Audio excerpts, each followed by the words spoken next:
In this tutorial, I'll be showing you how to pattern another Bridgerton sleeve. This sleeve, although shown in white in the Bridgerton series, I made this out of a silk satin in yellow with white lace. The cap is slightly raised and gathered. The bottom is curved around the arm and there are no gathers. There is piping, lace, and crystals. At the end of the tutorial, I will show you some of the sewing techniques used in this particular sleeve. Let's get started. Once again, take a tracing of your sleeve, and because this is a short sleeve, I made a short tracing. From the picture, it looks to me that the underarm of the sleeve is a little below the bicep line. Just for fun, I'm going to go down 1.5 inches. I always suggest making a sleeve in a cheap fabric, muslin or a scrap of fabric, and testing your sleeve so that you have it exactly the way you want it before you cut the fashion fabric. It's well worth that extra time spent.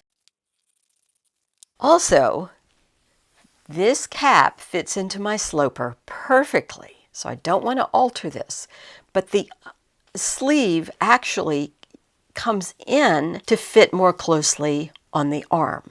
Now I've taken my measurement and compared it to this, and I think each side at the bottom needs to come in 1 inch. It's pretty dramatic, but we'll see what happens. Also, the sleeve curves up, and I'm going to curve it up almost to the bicep line. Maybe 1/4 inch below. And again, this is just guessing. I don't have this sleeve to examine very carefully, but by looking at the picture, I can get a pretty good idea. Oh, I think I'll just fold this. I like the shape a lot, and I want it to be mirrored on both sides. Pin your pattern together so it doesn't shift while you work, and just cut it together. This is the shoulder notch. I have tiny little pencil dots there. Back sleeve, front sleeve. I really like that. I do not believe that the cap was lifted.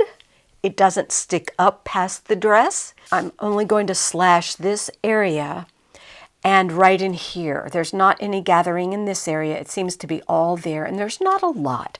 So the middle of the sleeve is my length grain line, LGL, and I'm going to make 2 more slashes, about 1.25 inches on either side of the length grain line. And I'm going to slash it to the bottom and hopefully leave a hinge. Okay, now there are 3 slash lines. Establish this on a new piece of paper, and I've already drawn a length grain line and a cross grain line.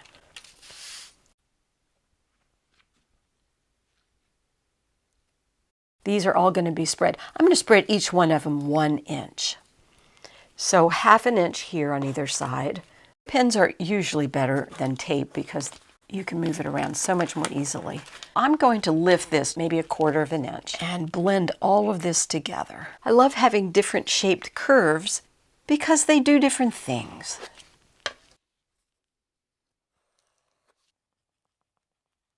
Now, of course, this needs to be rounded.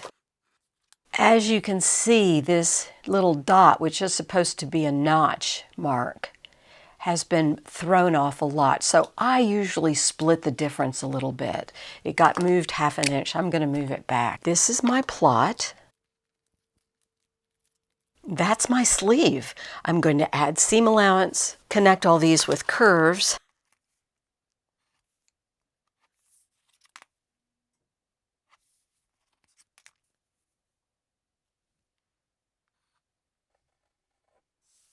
Let's measure this to be sure. This grew quite a bit, actually. It's 10 inches. I'm going to leave it. It's 1/2 inch bigger than I need, but this sleeve is not terribly tight looking, and if it's too loose, I can make this seam a little bit deeper to take it in. So I'm going to label this. Add my seam allowance. I'm going to put 1/2 inch under the arms and around the top.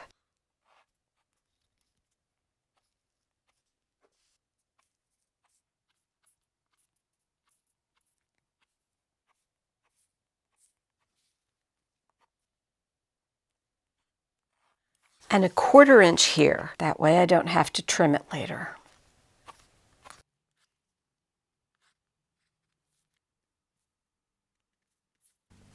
And also I'm going to put a notch on the back of this area so that I'm sure the facing is sewn correctly. And make a facing.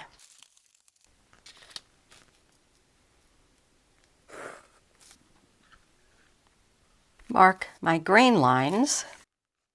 And also I needed notches here in the seam allowance. So I have to transfer those to the body of the pattern. I'm going to make the facing 1.5 inches plus the 1/4 inch seam allowance. That way I'll have enough to turn the edge down if I want to do that. We'll call this number 2. After you cut your sleeve, fold this together and compare the lengths. Probably I should have done this before I made the facing. There's a small discrepancy. I will change that and then check the facing. Perfect. Here is our sleeve and our facing. The sleeve was backed or interlined with silk organza. That gives it more body and allows the gathering to become fuller. The lace motifs were taken from a scrap of Alençon lace that I had. I simply cut away the flower and these 2 smaller flowers. And all you do is cut them. If you have any loose little ends, then you take a thread and close it with the thread. And then I sewed the crystals on. I had piping that was white, and I cut the silk satin in bias to cover the piping. I love that it's really flat here, and it's a little bit puckery here. I think the puckering may have come from holding the piping too tight. I should have fed it in a little more loosely. Another thing that is nice about the silk organza is that it allows me to stitch the facing down through the organza without catching the outer layer, which might show stitches. As you can see, the crystals are sewn on by hand. I did not finish the edge of the facing, but if I were to finish it, I think I would have done a zigzag. I did a tailor's catch stitch around the facing, and that does help keep it from fraying a little bit. If you wanted to use a ruffle, in the first Bridgerton sleeve lesson, I showed how to make this ruffle in bias, and it could be sewn in. However, I didn't really feel like this needed it. I think in this one, what I would do is, before I gathered anything, I would lay the ruffle down and then gather the 2 together. And that would really hold these gathers out. Thank you for joining me. See you next time.